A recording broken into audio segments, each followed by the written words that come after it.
Thank you everyone for joining. Welcome everyone. I am Aditi Dalakia. I use she, her pronouns, and I am SIF Social Justice Philanthropy Fellow.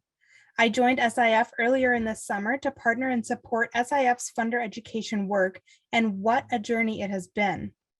We've held events covering topics such as equitable allocation of philanthropic resources and trust-based philanthropy, all focusing on the relational, community-centric aspects of grant making. Following this theme, I am thrilled to be welcoming you all today in partnership with Philanthropy Massachusetts to a conversation about participatory grant making. Now more than ever, it is imperative that the voices of those doing the work on the ground are included in conversations about funding allocation. SIF is seeing the value of this firsthand as we pilot a participatory model for the selection process on one of our accelerator issue tracks this year. The learning has been tremendous, and we look forward to sharing it out with you in the coming months. We are so thrilled to have so many of you with us today. Many familiar connections from Massachusetts, as well as some new folks from around the country. Though I'm sure we don't need them, I want to highlight a couple of Zoom reminders. We have closed captioning available by clicking the CC button on the bottom of your screen, as well as ASL interpreters joining us today. Don't hesitate to put your thoughts and questions in the chat at any time. Make sure you're sending it to everyone and not just hosts and panelists. With so many people joining us today, we would love to hear your thoughts on today's conversation and the subject of participatory funding. SIF will be live tweeting today's event, and we encourage you to join the conversation on Twitter using our unique hashtag, #ShiftingPowerInPhilanthropy. Check out our handles on this slide, as well as the hashtag that we're using today. We are so grateful for Philanthropy Massachusetts, who has been our partner in planning and executing this event. I'll hand it off to Alex Mcrae from Philanthropy Massachusetts, their Senior Director of Programs, to say more. Good afternoon, and thanks, Aditi, for kicking us off so splendidly.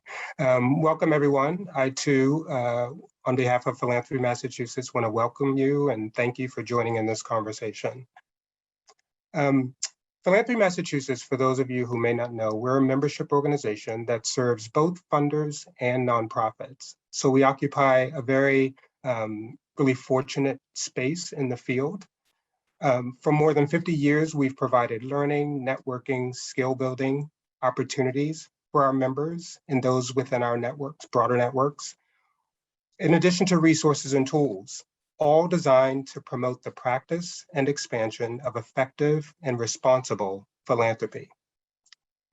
We have hosted programming focused on diversity, equity, inclusion for years, and in 2020 explicitly named this work as being very much a priority for us. This afternoon program kicks off our fall-winter Power and Equity series of programming, which we began last year in the wake of a pandemic and a renewed spotlight on disparity and racism and injustice. We're grateful for this conversation, and like Social Innovation Forum, are pleased to see such a robust attendance today. For today's agenda, we'll have a conversation with our authors, moderated by Pavel Payano, Director of Community Mobilization at SIF, and then have a chance to dig into the self-reflection tool and hear from a funder who has graciously agreed to join us for an honest conversation about her learning from the book and her experience implementing practices. I'll now hand things over to Pavel. Thanks.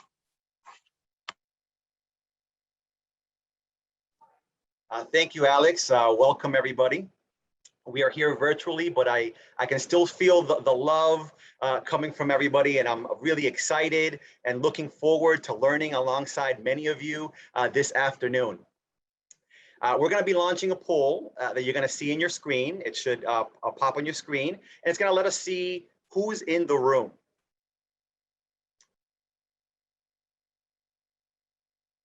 Please take a minute. Let us know what type of organization you are working with. So we're going to give it a couple of seconds and have folks respond.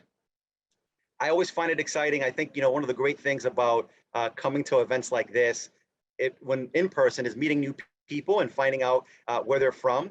And, right now we have the polls going, and we're seeing that 25% coming from family foundations, a good showing from community foundations. This is great. So I want to thank all of you for attending today and being part of this amazing learning session. Today, I am excited to introduce Meg Massey and Ben Robel. They're here with us to share more about the what, why, and how of participatory funding. I particularly appreciated how you explicitly laid out the issue with the power dynamics in the philanthropic sector, and then offered some really concrete actions funders have taken and can take to be more equitable in their grant making and relationships. Meg, Ben, thank you again for being with us today. Can you each take a moment to introduce yourselves, share what brought you to this work, and the why of the book? Well, thank you so much, Pablo, for that introduction. We're so excited to be here today to talk about letting go with all of you. I grew up and went to college in Massachusetts. This feels a little bit like a homecoming. Yay. So I came to this work, both Ben and I came to this work because of a shared interest in democratic decision making. I've been a journalist for a long time, and also a communications consultant working in the social sector, where often what I'm trying to do is help my clients, speak beyond just a very niche circle into a wider community. And Ben, I can introduce Ben or have him introduce himself, but we both come to this work from that space, and that was the origin of the idea for letting go. Sure, Ben, I'll take it. Thanks again for having us. Really excited for this audience. So I, back in my early career, I worked with Stacey Abrams and other political organizers on issues fighting voter suppression in places like Georgia, early days of those conversations, and really saw how important the conversation about who is in the room and how decisions are made, how important that conversation is. Today, I work at a nonprofit called Village Capital, and we have a participatory process for making investments in tech for good companies. So Meg and I met at a conference where we talk a little bit in the book. We saw that the conference was a sort of impact investing philanthropy conference, and we saw that there were a lot of people at the conference who were very well-meaning, but unfortunately there were not a lot of people. They were talking about issues about poverty and emerging markets and BIPOC communities, and a lot of those communities weren't really represented. So we started to interview people and say, well, who is doing work to democratize decision making in philanthropy and impact investing? We've done 100 interviews, and we came up with letting go. Awesome. Well, thank you. So I think it was Meg mentioned participatory funding. I feel like a lot of people have heard of participatory budgeting, and you talk about it a little bit in your book. For many, participatory funding might be new. Can you talk to us about what is it, why is it important, and maybe even give us some examples? Sure. So participatory funding is the process of shifting decision-making power over the grant-making or funding process to people with lived experience of the problem that you're trying to solve. And as Ben said, as we began researching letting go, we identified the participatory grant-making specifically in the philanthropy space, as well as some forms of participatory impact investing.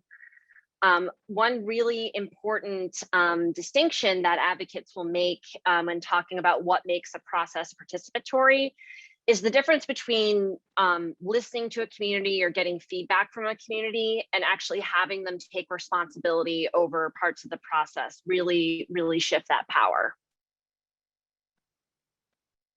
Yeah, there's this really helpful tool that we came across a lot, and a lot of folks in the room might be familiar with it, but it's called the ladder of participation. It was created in the 1960s by a woman named Shelley Arnstein, who was actually dealing with participatory budgeting in government. And essentially at the bottom of the ladder, it's a way to measure how your organization is engaging outside community members in decisions. You know, at the very bottom of the ladder is non-participation, where you're essentially just making decisions and saying, here you go, we've done this, we're going to give you this money for this reason. Somewhere in the middle is consulting and listening, asking for feedback. That's when you're providing, you're sort of engaging the community, but it's more of a one-sided engagement. And an example of this might be a feedback survey, something with no real teeth or mechanism for sharing power. And at the top of the ladder is true participation, and that's where you have a process in place in your grant making model where you are giving community members, and we can talk about how you define community members. That's always a big question, but you're giving people with lived experience of the problem a chance to weigh in on your either strategic priorities or your funding decisions. Great. So I know that we're going to be talking about the ladder a little bit later on, which is great. I think I'm excited to further explore the tool we're going to be sharing with everybody. But one of the things I wonder, like, do you guys have examples of where you've seen this this type of process work? Yeah, I mean, we can start with just Boston in New England. I'm sure that folks on the call are very familiar, but one of the first organizations we came across was the Haymarket People's Fund. And there's this great history that we won't get into, but it was created by some wealthy young people, young activists back in the 60s and 70s. And essentially they saw the way that philanthropy was, they saw the way that their parents were doing philanthropy, and they didn't love it. They wanted to figure out, how can we make philanthropy work for, this era coming right out of the civil rights era, really sort of important moment in American history.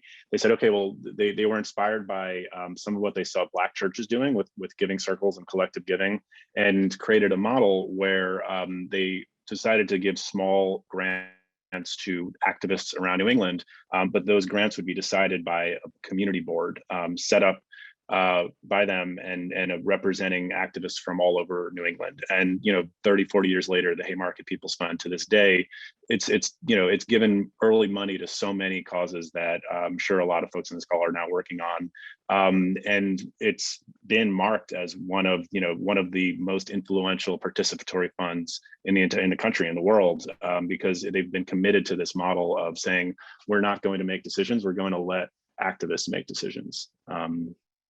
Do you want to give another example? Yeah, I mean, those are great examples. The real benefit to this is that there's a lot of positive externalities for the participants, and one way that can be seen is in the sort of leadership development that we've seen come out of the Disability Rights Fund, that their strategy grows leaders in the countries in which they are active and centers the participation of those activists.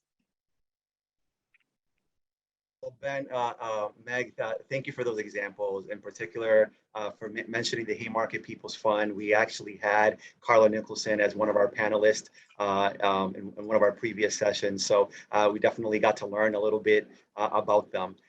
Just to move on, where can foundations inject participation into their grant making process?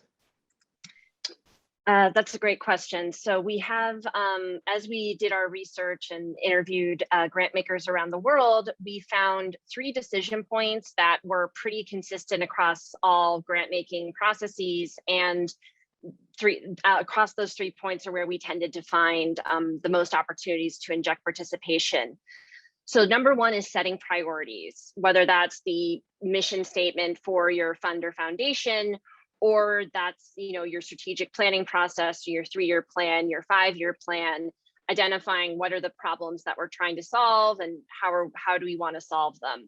That conversation often will take place just among board members or staff, but that's a real opportunity to involve the people that you want to serve with your programs in identifying what they see as most important, what they think solutions could be, and being part of that 35,000 foot vision. The second point in the decision-making process that we identified was around building a pipeline, which is kind of an investing term, but it works for grant making too, because it's where are you sourcing your potential grantees. I'm sure a lot of folks on this call are familiar with the research that it tends to be the most well-funded nonprofits that can afford the development director to get the big grants, and there are also a lot of funds that are still invite only for their grants, and that can keep money kind of flowing in a closed loop between certain organizations and certain funders. And that's an opportunity to step outside that comfort zone and identify other organizations that maybe are smaller, closer to the ground, newer, who are working to address specific challenges or implement solutions, identifying them and bringing them into your process.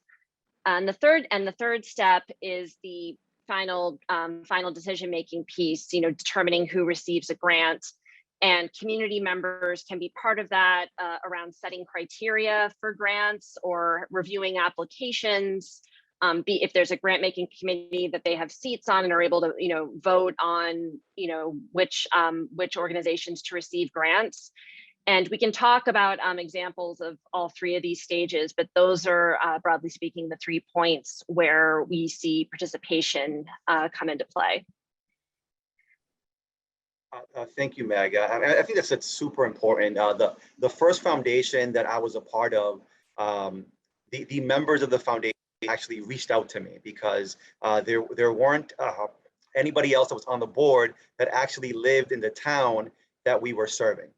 So they started sort of with myself. We were able to bring other community members to be a part of this foundation, and it's the amount of input by having these community members there was tremendous. I mean, I just saw it when I was one person, and then like the next year there were 3 of us. Like the difference was felt within the room, and I think that our output and our impact within the community was increased because of that.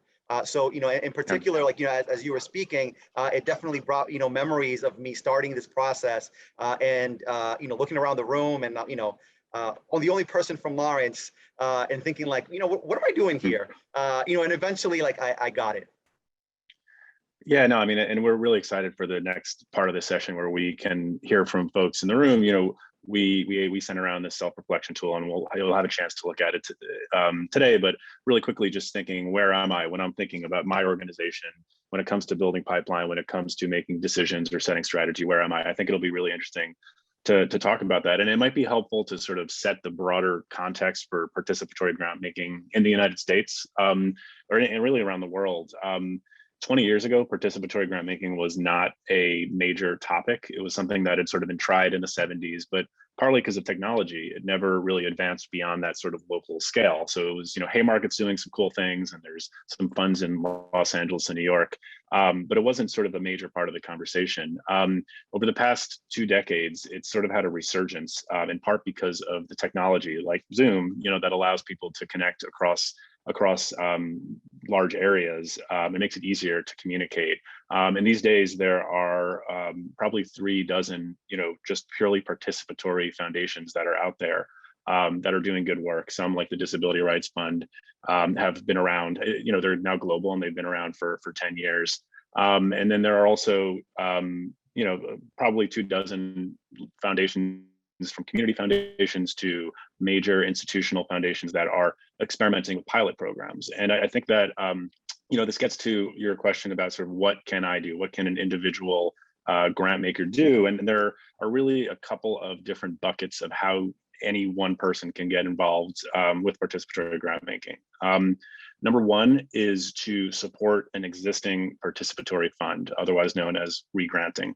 Haymarket People's Fund, from my understanding, is is sort of open to take donations. If maybe don't quote me on that, but I know that a lot of these funds are open to taking donations so that they can then put it through their process and get it out through a participatory process. And for a lot of smaller funders, that's often the easiest way to get involved right away.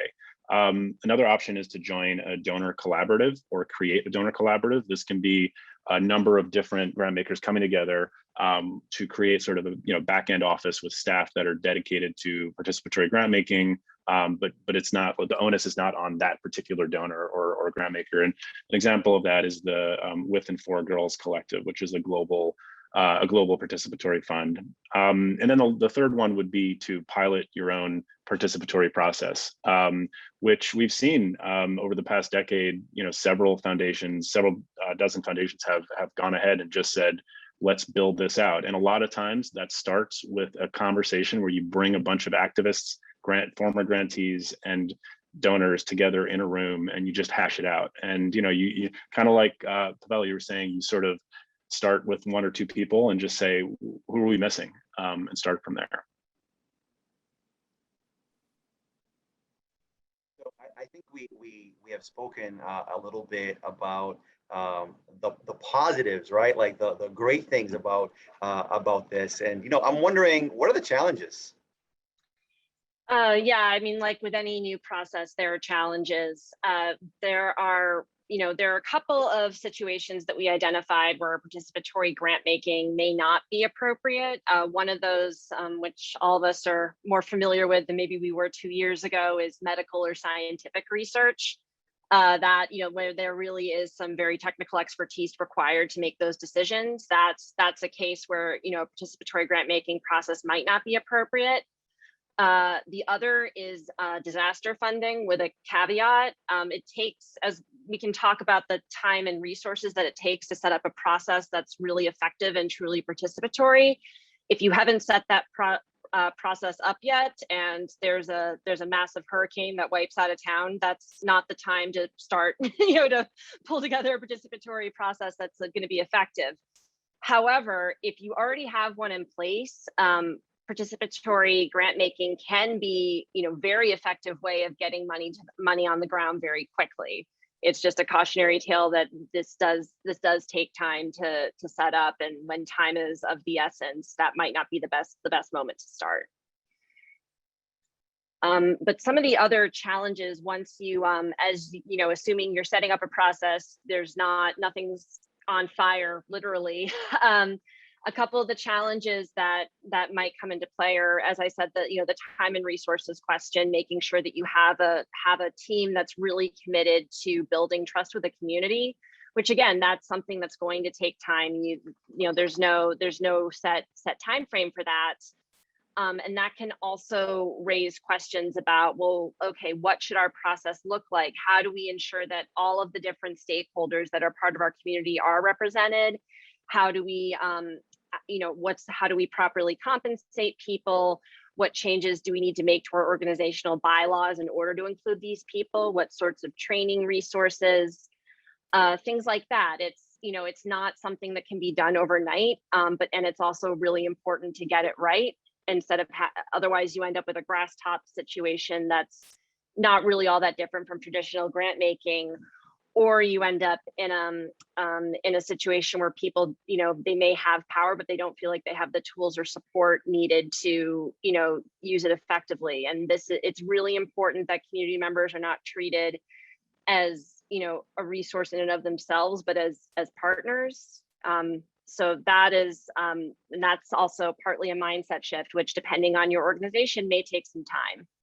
So I want to jump in here, Meg. I think like what you're talking about, when you're connecting to the community, the important about being authentic, the important about being empowering, to make sure that members of the community sense that this is worth their time, right? And I'm wondering, is there, are there things that you've seen where folks have gotten wrong, like things that you're like, yeah, stay away from, doing X, Y, Z? Yeah, no, I really appreciate in the chat, and I think it's helpful when you're thinking about barriers to participatory grant making. There's, what would make it hard for me as a grant maker to do this, and that's going to be your time and resources. And there's, certain things around conflict of interest that I think there are really clear answers to. That there's some great guides out there, but then there's the question, how can I make sure that I'm not being extractive while I do this? And it's a question that, it's not always the first thing that people think about, but it is really important. One example of this is compensation. Absolutely, I see a couple questions in the chat. It is really important to compensate peer reviewers when a person who is reviewing grants can be called a peer reviewer. A lot of the time, peer reviewers are activists or potentially former grantees of a foundation. And they often, just like anyone, would require some training in how to read grants, how to do due diligence, maybe make site visits, how to actually go through with this, and then they have to actually go ahead and read the grants. And we definitely have seen that in examples where folks are not compensating peer reviewers, there is real potential for a loss of trust. And also a real danger that you're going to be getting sort of the folks who can afford to come and do it for free. And that gets to another potential way of either being extractive or not being as equitable as possible, which is sort of making sure that you actually have a representative sample of the community. Disability Rights Fund, thank you, Diana, for sharing so much in the chat. Disability Rights Fund is a great example of this. They're I believe, Boston-based global funder that supports disability rights activists around the world. And their grant-making process is participatory in that there are donors, and there are also a rotating cast of disability rights activists from around the world who weigh in on final decisions. And we talked with Diana about this in the book, and one of the things that she was saying, I'm sure she could say it better than me, but the world of disability, the world of disability is quite large. There are people who are born with disabilities. There are people who get disabilities at some point during life. There are sort of mental disabilities and then physical disabilities. And they've been doing this for 10 years or so, and it's been a constant process of reinvention and revisiting it. Right now, I believe their process is to work with an independent nonprofit that recommends a series of activists to sit on that rotating board. And then every time, every 2 years, they are looking into saying, okay, what did we miss last time? How did we, I think one year they were like, oh, let's look at LGBTQ plus disabilities. And they kind of want to make sure that you're always getting the best representation. So I'd say that representation is another really important thing to think about. One quick note before we move on is the question of conflicts of interest. That tends to be the first concern raised when proposing a participatory process. And you get where people are coming from, but it's also a bit of a red herring. There are the grant craft guide that I believe Diana cited in the chat. It has some great strategies for, if a community member who's on a grant, on a decision-making panel, if they are also staff on a nonprofit and that nonprofit applies, do they just recuse themselves from the vote? Do they or do they rotate out? There's a lot of different strategies for dealing with that, but that's usually the first question. In many ways, it's one of the easier challenges to address. You address it the way you would any form of conflict of interest. Well, thank you both, and I appreciate, Ben, that you spoke about compensation. I think that is key, and that is one way that we can ensure that we are valuing the experience and the knowledge that community members are bringing to the discussion. So that's a discussion that I think everyone should have, and I'm glad that you're bringing it up here. I think we've had a really great overview. I know that there's tons of questions that people have. I have tons of questions as well. I'm going to hold on my questions, and just to everyone know, please put your questions in the chat. We will get to as many as we can later on during the Q&A. So keep doing that. I love it when we have a very motivated and audience that wants to learn. We're going to be shifting gears for a few minutes. We shared via email a self-reflection tool. If you haven't had a chance to look at it, the link should appear in the chat. So please take a moment to click on it. And Ben, I know that you spoke a little bit about the ladder of participation, but perhaps you or Meg can just walk us through the tool and talk about give us another general view of the ladder participation and speak on what is lived and learned experiences. Sure. So this tool, I think it's definitely something that you want to, if you haven't yet seen it, it's something you want to sort of sit down with, have a cup of tea and sort of think it over. Definitely if you're looking at it right now on this call, I think I think you definitely want to kind of spend the time, but the tool is just meant to help you think through your own experience with grant making. And first kind of think about your own, where you're coming from, where your organization is coming from, and then actually, again, sort of loosely reflect on on how you are doing when it comes to engaging community members. And it could be that you're doing better than you thought you were. It could be that there are places where you realize you see opportunity for improvement, at least according to participatory grant making. So lived experience versus learned expertise. Meg, do you want to take this? I know you have a great definition. Sure. So we define lived experience as you have intimate firsthand knowledge of that experience. A formerly incarcerated person has, lived experience of the criminal justice system. That's a good example. Learned expertise is knowledge that you've acquired through academic study, professional experience, or basically the many ways that we can acquire knowledge of an experience without having ourselves had that experience. So the lawyer who interviews the formerly incarcerated person, that would be some learned expertise. So looking at the actual ladder, if you scroll down to page 2, it's great to see so many people on a Google Doc. This is cool. So there's just one quick caveat. When we were laying out the steps in the grant making process, we talked about setting priorities, building a pipeline, due diligence. This particular tool also has monitoring and evaluation. It's for the sake of sharing with a large group, it's just a little too in the weeds. But when you are looking back at how you did, right? How did the grant go? That is another chance to engage community members in how you define what success looks like. So I think that's what we mean by that. But I believe what the plan is now is for someone to share a survey and really just, even if it's just instant reaction, right? I mean, as always, it's best to just say whatever comes to mind. Just write down, I think you get to say in each one of these 4 steps with your organization, of course, if you give grants, where do you fall? So I suppose let's take a minute to do that. This is unrehearsed, so I mean, we don't know what people are going to say. We're very, very interested. So.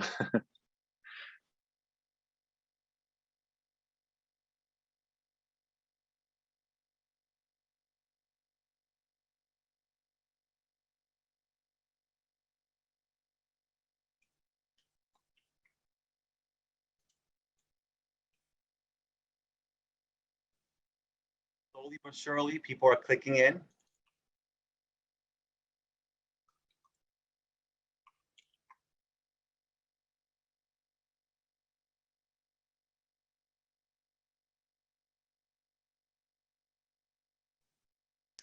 So we just needed a moment to reflect before we actually got to the reflection tool.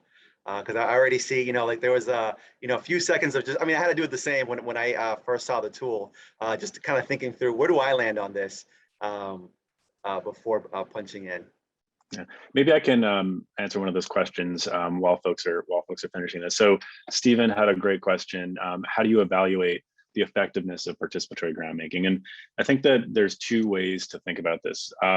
First, you can just think about it in terms of the logic of effective or strategic philanthropy. If you're using sort of strategic philanthropy models to evaluate what works, as long as you are sort of from the beginning setting goals with the community, there's no reason you can't look at metrics. You can't say, the traditional ways that I try to just define what works, those still work, right? You can say, did I help this many students, or did I, reduce poverty by this percentage? So I think that that's one quick way to say it. There is data out there, and I believe Ford Foundation is doing more research, but there's data that shows that it does lead to sort of more effective decisions. The second mindset or way to think about this is around the positive externalities for the peer reviewers themselves. We hear a lot from when we talk to peer reviewers that they sort of, in the process of reviewing grants, in the process of learning how grant making works, they can then go back and write grants more effectively. They've stepped into the shoe of the funder And now they sort of demystified this like unnecessarily complex language that funders sometimes use. So if you have metrics around ROI, ROI metrics around capacity building, you could look at all the peer reviewers 3-4 years down the line and say, hey, did they have more opportunities for leadership? Did they grow their networks? Did they raise more funding? And I think those are some helpful ways to think about effectiveness.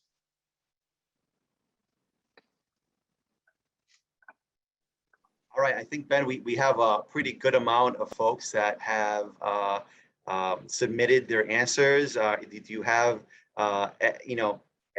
reflecting on the reflection tool, do you have like any reflections as to kind of like what we're seeing in front of us? My first thought is that it's interesting that there's coalescing around consultation and partnership.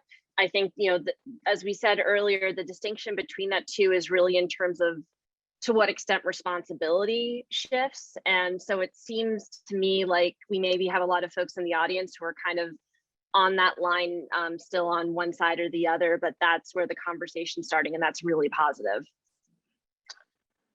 Just looking at the data, I don't know if it's possible to bring it back up, but I think I remember the third section, right? The section about due diligence and selection. It's not entirely surprising to see that the results tend to skew lower on the latter here.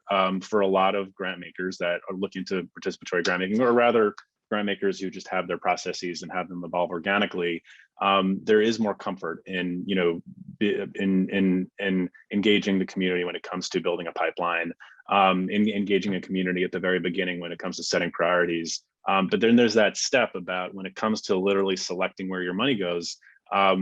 It's not surprising to see that sort of more folks are doing consulting and informing. And I mean, I think we want to sort of say on this call that it is a mindset shift. It is an ethos, right? It's a different way of doing things.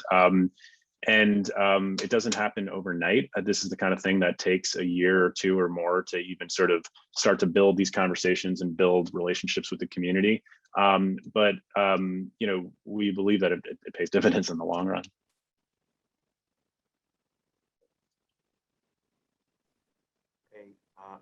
Thank you, and thank you for everybody that participated in that poll. Now, for this part, I am excited to welcome Lisa Jackson with us to share some thoughts about the book and some of the nuances of implementing these theories in her work. Lisa is the managing partner for the Imago Dei Fund. Prior to joining the Imago Dei Fund in 2018, Lisa served as the vice president for research at the Center for Effective Philanthropy and the managing partner for portfolio investment at New Profit Inc. Lisa also serves on several boards, one which is our event partner today, Philanthropy Massachusetts. Lisa, thank you for joining us. Thanks for having me, Pavel. It's nice to meet you. Pleasure's mine.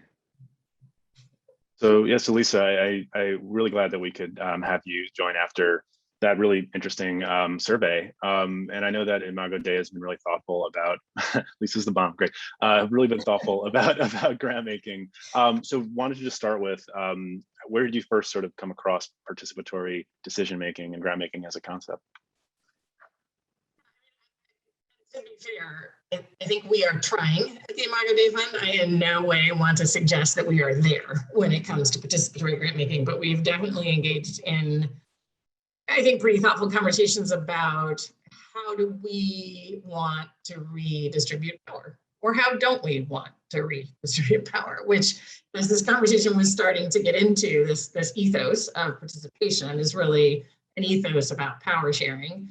And I think that's what we've been thinking about in our work. In terms of the first time I really came in contact with this, it was at the Center for Effective Philanthropy, actually, that was doing work around getting feedback from constituents, trying to get funders to go all the way to the end client, so to speak, of philanthropy. So asking students in high school, what is your experience of this? And what would you want done if you were the decider when it came to programs that funders were supporting? So that was really the first time, and that was easily over 10 years ago. So it is interesting to see the evolution of this conversation from that, which feels more in some of the degrees of beneficiary power, maybe earlier, all the way to then the possibility for full participation. So yeah. And I understand that you've re-granted to funds that are intermediaries practicing PGM. Do you want to talk about that? Yeah, so this is where I sort of want to back up a little bit in terms of this power conversation, because, you know, I took the latter, I did the latter. And in doing the latter, I must confess that we are rich in the tokenism space as a foundation. If I'm completely candid, the Mcrae Fund, that's where we sit. And as I've reflected on how we got to regranting, it was in recognition that that was where we sat. And sort of asking the question as a staff, how, you know, as staff at the Mcrae Fund, we have a certain amount of power. You know, people often go to the trustees as the power brokers because they get to make the final decisions on grant making. But the reality is that at least at our foundation, staff have a great responsibility to bring recommendations to the board. And so we make decisions in that moment that then go to the board. And as we were doing some work around racial justice and really trying to listen to what people were saying around how to redistribute power, how to really focus on where decisions are getting made, we had to ask ourselves the hard question of, okay, we're about to make some decisions about who gets to go before the board. How do we engage in a process that makes that less about us as staff and more about the communities that we were looking to serve with this funding? And that's what led us to the regranters, because the regranters had built those processes and systems, and we could fund them to do what they already knew how to do. And we recognized, you know, one of the things that was happening with the racial justice work in philanthropy was the urgency of now. Everybody was like, now is the moment, give big money, give new money. And we were like, okay, well, if we spend all the time it's going to take to get really good at a participatory practice, there goes urgency. So let's find folks like the Boston Women's Fund, which is a great example locally, that have these systems in place, or the Black Girls Freedom Fund, or the African Visionary Fund, which is another intermediary we have supported, all of whom have participatory practices built into their model. And that really gave us a chance to experience what that was like and to share that with our trustees and to get them engaged in a conversation about where do we want to be when it comes to beneficiary power and our power and their power. So that's how we got to re-granting. And it was a lot of self-discovery for us, even to this latter, sort of like, you know, we do a lot of work with local leaders, and we're always asking the question at the local leadership level, who gets to make decisions about the money? And we had to ask that question about ourselves and really be honest and dig into that so that we could make those kinds of choices. Yeah. Great. Thank you so much for sharing all this, Lisa. I'm wondering if you could elaborate on some of the nuances of how the mindset in the organization might be shifting as a result of these decisions, or some of the practical challenges maybe you ran into in terms of getting people on board. Yeah, I mean, I think some of the challenges are for us. We're also just finding, you know, pipeline for this, for the regranters in particular, had sort of suddenly there was a lot to choose from. But then, and so we were looking at several organizations that were really trying, particularly because it was in the racial justice context here in the United States. One of the things that became challenging was, like, we got excited about a couple of funds that we thought we might go with, and then we realized that the process in the funds were not as participatory as we thought, or they didn't adhere to trust-based philanthropy principles of things like minimizing paperwork. Like, they still had these crazy processes that folks were going to have to go through all of these hoops to get access to the funds, even if they had a community advisory board. We were like, well, wait a second. It actually needs to be sort of soup to nuts, right? Because we're investing in that process. And so it did take us a minute to sift through and confirm, like, were these funds really following all the way through on this power redistribution? Who ran it? Who ran the organization? Who led the process to get to decision making? And then what was the role of the community in that process? And so that was definitely a barrier, because it took us a minute to understand. We made some assumptions that, oh, they're doing participatory grant making, it must run all the way through the organization if they're doing it. And I was like, oh, no, maybe not. So that took a minute to figure out. And I think our board was somewhat ready and somewhat not ready for this conversation. I think we are a foundation that walks alongside our partners. So there is an ethos at Imago Dei that is about partnership. So that was familiar. But I think, again, this place of really sort of saying, wait, who are we handing over the decision making to, and how much of this do we want to be in versus how much of this do we want our partners to be in, is a continuing conversation, I would say, in terms of where we are. Yeah, no, so the process is definitely the point. We say that a lot in the book, the process is the point. And yeah, I wonder if you found that just the process of going through the process, right? The searching and the asking yourself these questions, if that helps sort of clarify anything about your mission or about your direction. I think it called into question for us and pushed us to really, it's an alignment question. There are a lot of folks who talk a good game when it comes to wanting to be on the right side of things, whatever that's defined as for them. For us, it was about supporting community leaders. It was about walking alongside in partnership. And I think that, as we tried to then figure out how to go to this next place, even with this smaller, piece of our funding, it pushed us to ask really difficult questions about equity. We are an invitation only funder. We still are. It forced us to ask some questions about pipeline development. And I think by and large, we've done a pretty good job there, but I think we started to uncover some other ways to think about, okay, if we're not only going to do granting, what are some other ways to get to pipeline that comes from our partners as opposed to from our networks that tend to be pretty insular?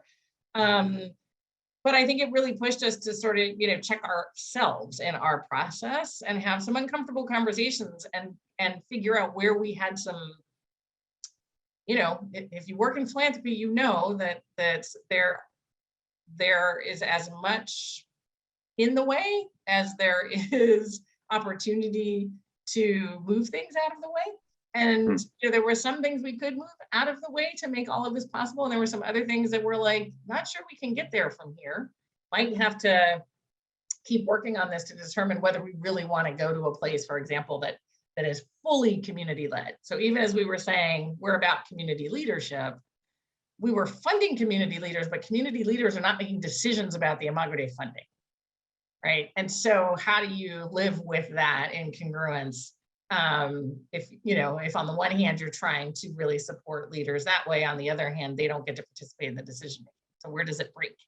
And is it possible to get an organization there that didn't necessarily start there? We may have started with the idea that we're partners, but getting to this place, it displaces us as staff, it displaces trustees, it displaces our power, right? It displaces what we think our jobs are. It displaces a lot of that. Yeah. And I think, it's fair to say that we're still in those conversations and haven't resolved all of it, but the re-granting gave us a way to put our toe in and to have some of these conversations. So, and your book, which I read and strongly suggest everybody read. It was really good. No, what you said reminds me about the sort of the staff, right? Displacing staff, which I don't think staff have to be displaced. I think we make the case that it's sort of a side by side, but when we spoke with some of the folks at larger foundations that have tried this, that have been actively piloting participatory processes, Hewlett Foundation, MacArthur Foundation, and others, one of the things they talk about, these are major foundations with huge HR departments. And one of the things that they started to talk about is, do we want to start hiring for different skill sets? If we're talking about this as a big shift over the next 10 years, are we looking at hiring for more facilitation skills and soft skills and less hiring out of business schools and analytical skills, which again, both are important. Folks who have jobs at foundations are still going to have those jobs, but it's about, do we also try to bring in these other skill sets that aren't necessarily there? So I just thought that was interesting. Well, and some folks I know in the space are also talking about bringing in lived experience, right? How do you bring that into the foundation setting so that it's there when you need it and is a part of how you do business, not just a side thing. Yeah, exactly. We like to say that, if you're talking about, giving grants to a particular neighborhood, like there's the people who have PhDs in, urban development, then you have someone who's lived there their whole life and they have a PhD in that neighborhood. And they're different types of expertise, but they're both equally valuable. Yeah, absolutely.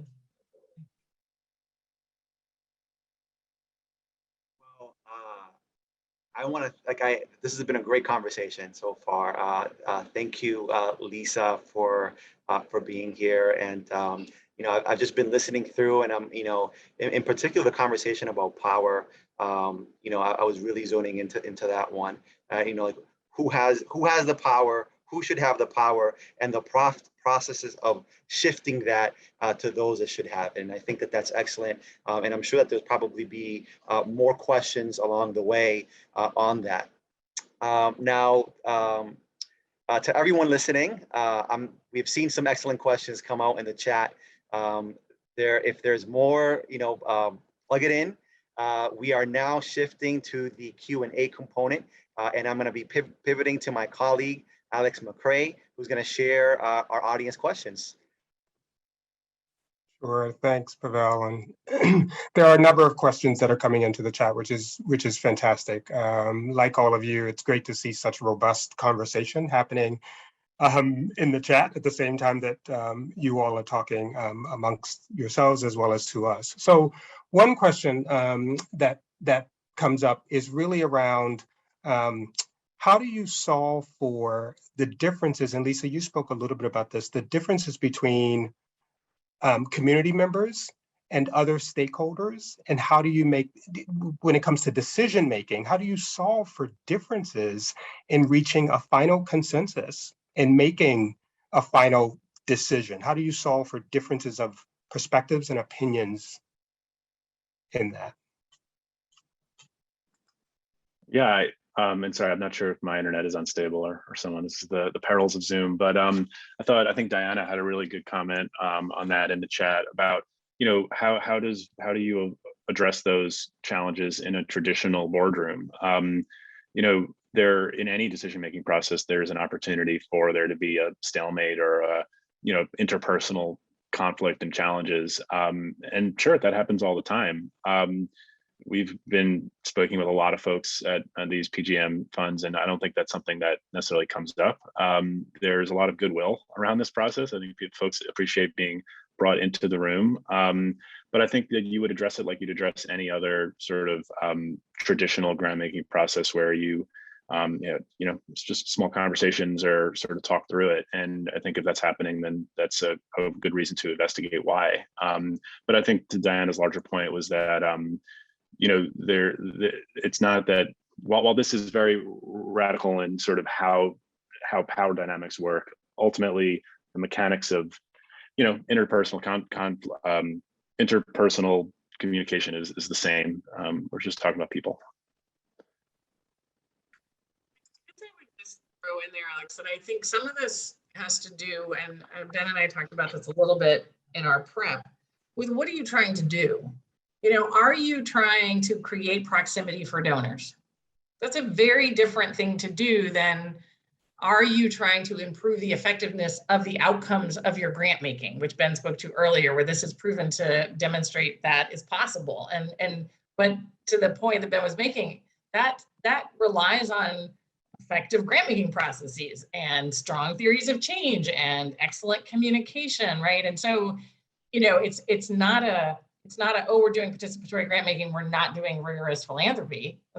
No, it's like we're doing participatory grant making in service of excellence and rigor and outcomes, and like sharing a sense of purpose around the change we want to make in the world. And so it's part and parcel.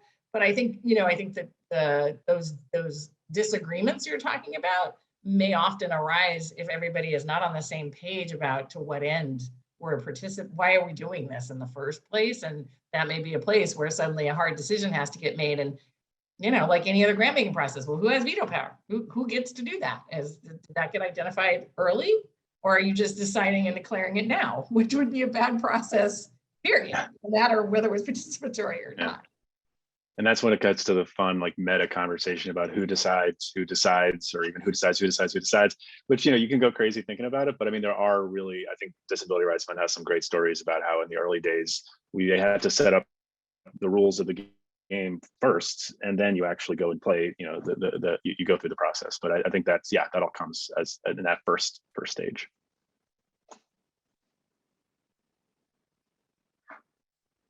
It's great. Thank you for that.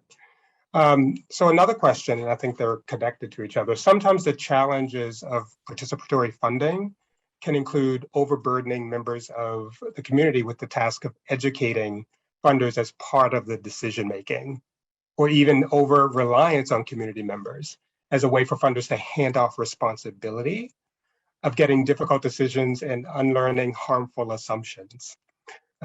What are some ways these challenges can be addressed? Yeah, that's I think ties into a number of things. Yeah, I was going to say, just talking about. Yeah, I mean, as Ben was saying, you know, this ties into the question about, you know, the trends in terms of philanthropy hiring and how, you know, how you're, you know, tinkering your decision-making process. I think what's really essential is seeing community members, A, as partners, and B, as resources for solutions, not just a list of challenges. And having them, you know, trusting their expertise in those areas. A major step that can be taken to address some of these is just the training that you offer community members, and also how you facilitate that process.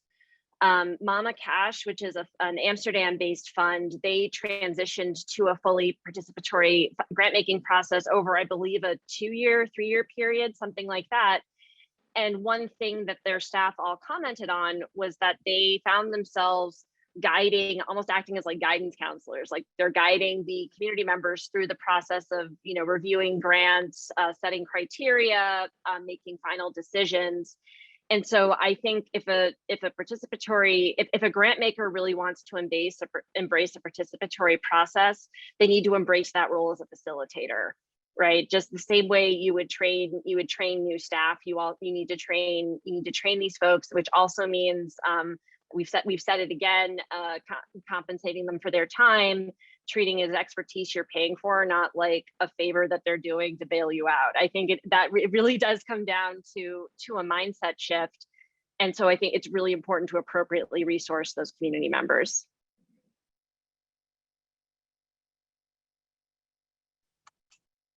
Any other comments there? That's a powerful one. Thanks, Meg.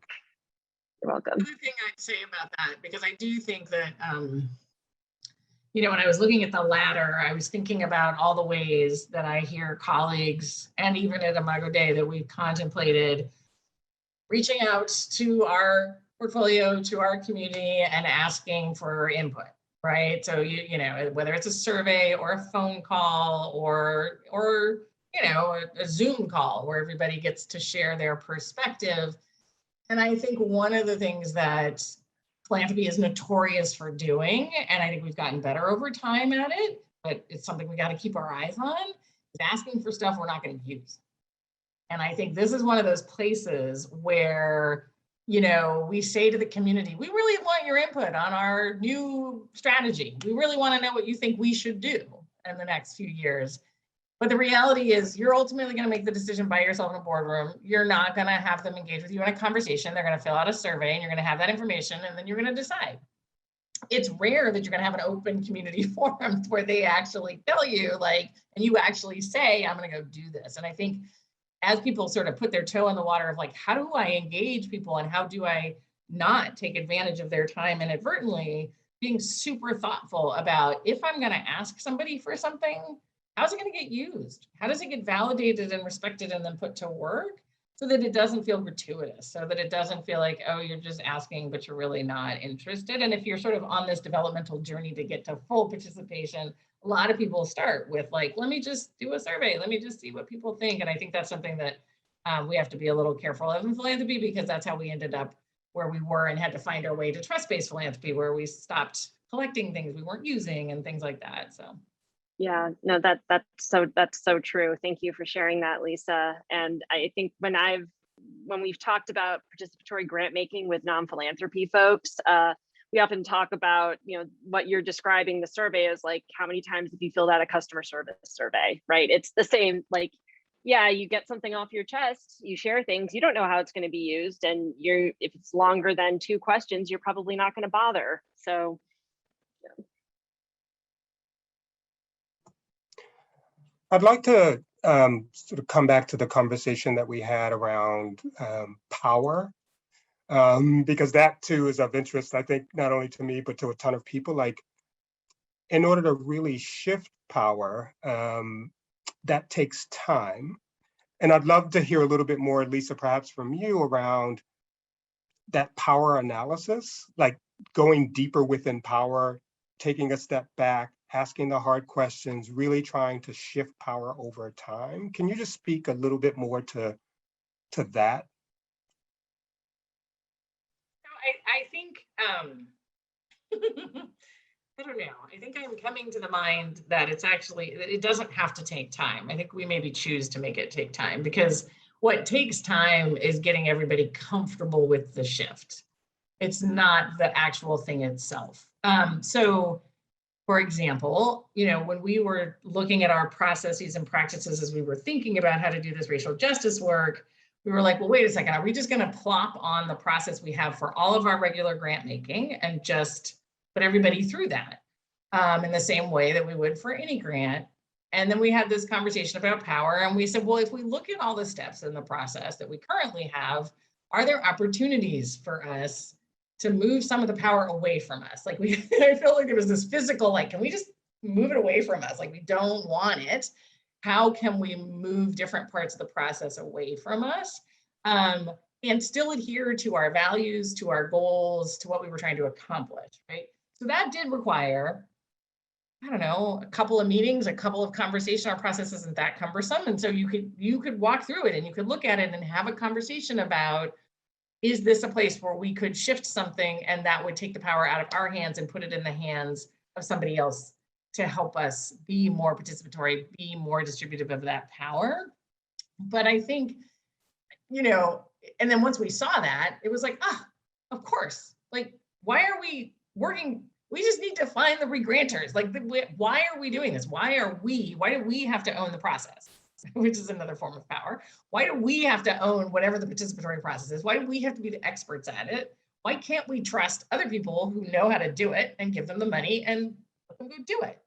And so that was maybe a month-long conversation amongst the staff. And then we quickly went to, okay, so who to pick?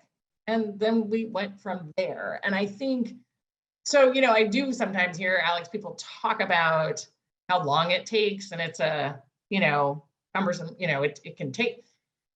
I think it really just depends on what it is you're trying to do, and I actually think that if you're honest about the discomfort of the whole thing and you can figure out how to name that discomfort, but you still want to move forward, you can move as fast as your checkbook will let you.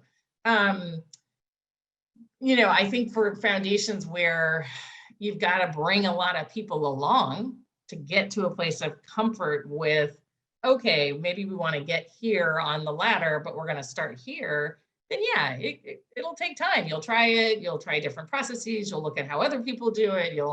But in philanthropy, we can take as much time to choke a horse as we want. Like we're really good at that in philanthropy. And I think this kind of process might help us kind of uncover what the power is about being so slow when it comes to doing something that we know makes a difference out in the world. And why are we all caught up in how long it takes us to figure out how to trust people and how to behave differently?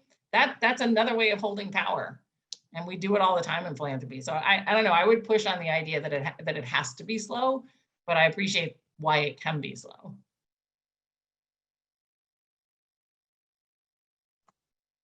I'm curious from either Ben or Meg and your conversations with folks, any addition, thank you, Lisa, to what Lisa just shared around the time it takes, the commitment. I think I mentioned Mama Cash earlier, and I think one reason why they took, 2 to 3 years to put a process in place, which is, relatively short, was because they were founded in 1980 or 81 as a women's fund, and they already were, and it was formed by a group of activists. So they already had these deep grassroots connections. They were already kind of informally participatory. And so they were able to kind of accelerate the process of becoming formally participatory. I think Lisa's point about, it's the mindset shift that could be time consuming. I mean, that really, because we get asked this quite a bit, well, how long does it take? And the answer really depends on the starting point and where your head's at as you begin this journey. And also, I think there's to a similar point, the willingness to invest, if there isn't already existing trust with that community, the willingness to invest in building that trust, which is going to happen when it happens, and it's not going to be on your set timeline. Next quarter we're going to have fully built the trust, and then we can move forward. That's not how human beings work. So I think where you're starting from is very important to consider as you look at where you want to end up.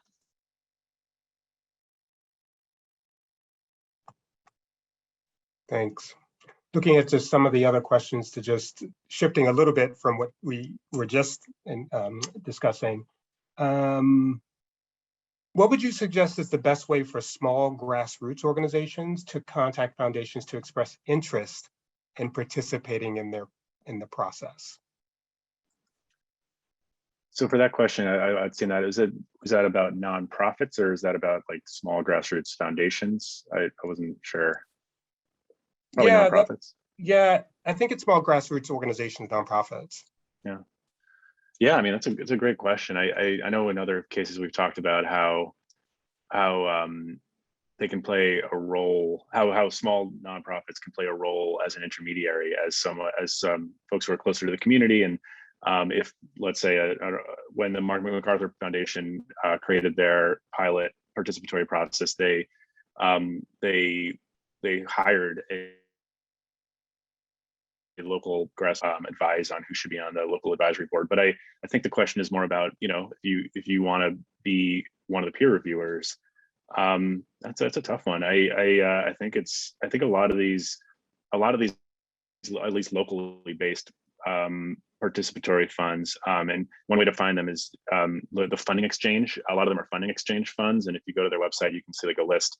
A lot of them are really just open and grassroots themselves, and I think are open to just conversation. So I'd say reach out, find either the local participatory fund in your area, or if you work on an issue, Google that issue plus participatory grant making, and you're bound to find one or two. And from what we found, folks are very open to talking. Megan, do you have any thoughts? Yeah, so one other resource is the Participatory Grantmaking community. It's a collective that I'm sure some of you are already members of it, but it's participatorygrantmaking.org. And Ben and I joined last year when there were maybe a dozen people, grant makers, who were part of it, and now what has it been, like over 600? It's huge. It's global. There is a really active Slack channel, and they also have a website with resources that address some of these questions from the perspective of funders and nonprofits that have gone through the process, which, they are the experts that we're talking about here. So I would recommend that. And then I think the other piece that this question could be referring to is, if you're already receiving grant money from a donor, if you have a formal review session or however your interaction normally occurs with them, that's an opportunity to bring up some of these ideas, depending on your relationship with them. And again, you may or may not have a sense of where they would be starting from, but I'd say the participatory grant making community and these existing participatory funds can be a great resource for how to start that conversation. So a couple of other questions. We have a few moments for a few more questions before we hand things over to Aditi to close us out. But really interested to hear any connections you see can make between participatory grant making and trust-based philanthropic practices, right? Both are out there. I think that folks have talked about, explored, acted upon, implemented in terms of practices. What are the connections between the two? Sure. So this is an interesting one. I think that first of all, words are words, and if some words work better for a board, that's okay. And I think that different things mean different things to different people. I would say that some advocates of participatory grant making would argue that participatory grant making is a step further than trust-based philanthropy, where trust-based is great, and it's about listening, it's about receiving feedback, it's about consulting. Participatory grant making is about moving higher up that ladder, and the short way to say it would be having teeth behind the mechanism for input. Lisa, would you add anything to that? I would totally agree. I mean, I was sort of thinking to myself, like, trust-based philanthropy is a prerequisite for participatory grant making. Like, it'd be really weird if you were doing at the top of the ladder and you didn't have in place I suppose it's possible, but it would be probably highly, contradictory. I think that trust-based philanthropy is a great place to start. I mean, and given the range of ways that people have built their philanthropic practices, come to understand their relationship to the role of giving and doing philanthropy and their own power. Like, there's a lot, everybody's kind of all over that developmental map. And I think what trust-based philanthropy does is let you, because there's a nice little package of things that you can do that signal trust, right? I mean, that's really what that is. It's like, okay, if I don't make you fill out a 50-page document that I'm never going to read, and, to get a grant from me, I only have 4 questions of you, that means you must have another way of ascertaining that, like, we could work together and that you have some form of trust, that I'm going to do what I say I'm going to do because you've just given me a grant and I didn't have to do all that paperwork, or, I don't have to reach out to you every time I adjust a budget line item. Oh, by the way, you actually gave me a multi-year Gen Op grant. Wow, you really trust me to spend money, right? Like, it's all about signaling that trust. And I think for funders who are trying to figure out, for those who want to be in deep partnership, it's a great place to start. And then, to the question that somebody said about how do I get to have these conversations with folks who want to do it, you set up the relationships by which you can then do participatory grant making, right? Because if you go into participatory grant making with no trust, who's going to want to work with you? Who's going to believe that you're actually in it for their good? So I think that's at least one relationship I see, Alex. It's like a precursor, or it's like baked in. It's a baked in assumption, I think, that if you're up at the top of that ladder, you've already been working on the trust. That would be my assumption anyway. That's great. Thank you for that. Looking to see, we have maybe a couple more minutes for questions. So another question came in. How do you shift from the consulting role to the community-led practice? Are there any steps or strategies that you'd recommend? Yeah, so I think with this, if you're already consulting with community members, however defined, I think that it means you already value what they're sharing with you, and the next step is to basically formalize that. Where can you actually shift some responsibility and say, all right, you now have. I think I was just talking a little bit about this in the chat, and like seats on a grant making committee. So now that you've offered in, input, okay, now you have 2 votes on our committee to start putting some of those decisions into action. So it's just moving to, if you already get soliciting input from community members, consulting with them on particular issues, when the time comes to make a decision around those issues, how can you bring them in for that as well? Similar with the, to the point about trust-based philanthropy, if you've already built that trust there, then it's a logical next step.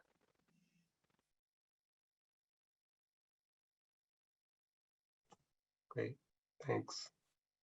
So I think if there are any other comments, either from Ben, Lisa, Meg, before I turn things over to Aditi, that you want to make sure that you put out there for all of us in terms of responding to questions, anything that you want to come back to, now is a great opportunity before I hand things over to Aditi. Just really quick, this could be an hour-long conversation on its own, but the book is about participatory grant making and investing, and there's also participatory democracy, right? And so there are great resources out there around participatory investing, which I think a lot of folks on the call are probably familiar with the Boston Ujima Fund, which gives loans to small businesses in sorry, I'm not from the area, but in South Boston, gives loans and Roxbury, Dorchester. and makes decisions. Roxbury, Dorchester. Yeah, Meg has been training me up on Boston. And they make loans, and the people who ultimately vote on those loans are people who either live in the neighborhood or identify as having been gentrified out of the neighborhood. Really interesting model. I'm sure a lot of you are familiar. And then participatory budgeting, Boston also has, Youth Lead the Change, which is a fantastic model. And I think that Youth Lead the Change, just as a model, it's been written about a lot. It's local for a lot of you. There's a lot in there that can be applied to grant making. So I think that's also worth looking at, or if you know folks who have been involved with it. I think those, there's grant making, and then there's just the broader element of like participation as a human right. And there's a ton of resources out there when you start to look at the broader conversation. Thanks, Ben. I think that that's incredibly helpful, just to sort of set that context within a much larger set of work and the picture. So, Lisa? Alex, yeah, I mean, I think the one other thing that's on my mind about this work is the construct of mutuality. And I say that because I think some of what we're doing in sort of advocating for this kind of approach or advocating for trust-based philanthropy is pushing on the us and them, the we and they, the our money, your problem paradigm that we find ourselves in philanthropy. And I think that I by no means suggest that you have to resolve that, deep, existential and or systemic set of challenges. But I do think that part of what I'm curious about as Meg and Ben learn more about folks who do this is like, what does it take to do this effectively? Who succeeds at this, and for whom does it fall apart? And where is the tension? And I would guess that some of this comes down to defining who's we and defining what problems we have that we want to solve, and how do we do that together? And that's what feels so powerful to me about participatory grant making or investing, is this mindset of we and this ethos that we are all in this together, and that there is a mutual relationship between the money, the problem, the people who are doing the solving of the problem, the people who are affected by the problem, the people who are not affected by the problem, that all of it is connected. And I hope we can continue to get people to talk about that experience as they do this work, because I think that for those of us who are trying to get to that place, hearing how folks wrestle that to the ground in a philanthropic entity that is, not built that way. And I think that is one of the biggest challenges, but I think it's probably also one of the biggest rewards of getting to that place. So anyway, just wanted to share that noodling. I'm glad you did, and I think that that's a perfect. Meg, did you want to share? Okay, I think that's. I think Lisa's incredible. I think she has the last word. Right. With that, thank you. I'll hand it over to Aditi to begin to wrap us up and close us out. So thanks for sharing, everybody. Thank you so much, Alex. First and foremost, I would like to direct your attention to the survey link we just dropped in the chat. Please click on it now. We really, really appreciate your responses and feedback, and look forward to implementing them to plan and improve future programming. The survey should take no more than 5 minutes to complete, and it will also be sent out in a follow-up email after the event. Wow, what an incredible conversation, huh? Thank you again to Meg and Ben for this frank conversation about your book and about participatory funding. Thank you, Lisa, for offering us perspective from on the ground. A big, big thank you to our team at SIF and the team at Philanthropy Massachusetts for helping us to successfully plan and execute today's event. Could not have done it without you. You can find a link to buy the book, Letting Go, in the chat. Use the discount code SIFMA to get 20% off of your purchase. It's great to see so many guests interested in this work, and we want to encourage everyone to think about how to implement what we learned today in your day-to-day work. As mentioned before, one great resource is the participatory grant making community. There are so many others out there. If you have any thoughts on this, feel free to drop them in the chat as we close out today. Keep an eye out for an email in the coming days with more resources, as well as a recording of today's event. Thank you all again so much for attending, and we really look forward to seeing you at future SIF and Philanthropy Massachusetts events. Have a great afternoon. Thanks for having us.